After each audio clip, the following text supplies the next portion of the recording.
ভাবুন তো, পৃথিবীতে প্রথম মানুষ কে ছিলেন? কিভাবে শুরু হয়েছিল আমাদের যাত্রা? একজন মানুষ যিনি জান্নাতে ছিলেন, কিন্তু একটি ভুলের কারণে পৃথিবীতে আসতে হল।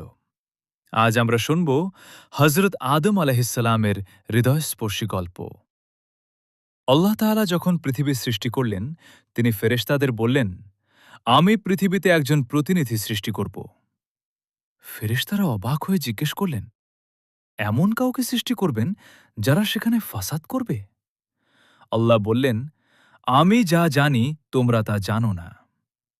তারপর আল্লাহ নিজ হাতে সৃষ্টি করলেন প্রথম মানুষ, হজরত আদম আলাইহিসসালাম।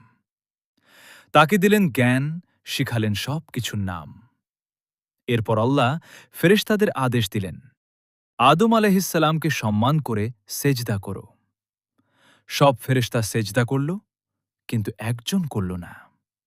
সে ছিল ইবলিস। অহংকার করে বলল, আমি আগুন থেকে আর আদম মাটি থেকে। এই অহংকারই তার পতন ঘটাল। সে হয়ে গেল শয়তান।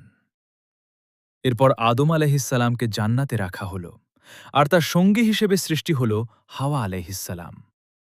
তারা জান্নাতে সুখে শান্তিতে বসবাস করছিলেন, কিন্তু একটি শর্ত ছিল, একটি গাছের কাছে যাওয়া যাবে না। শয়তান তাদের ধোঁকা দিতে লাগল। একদিন তারা সেই নিষিদ্ধ ফল খেয়ে ফেললেন।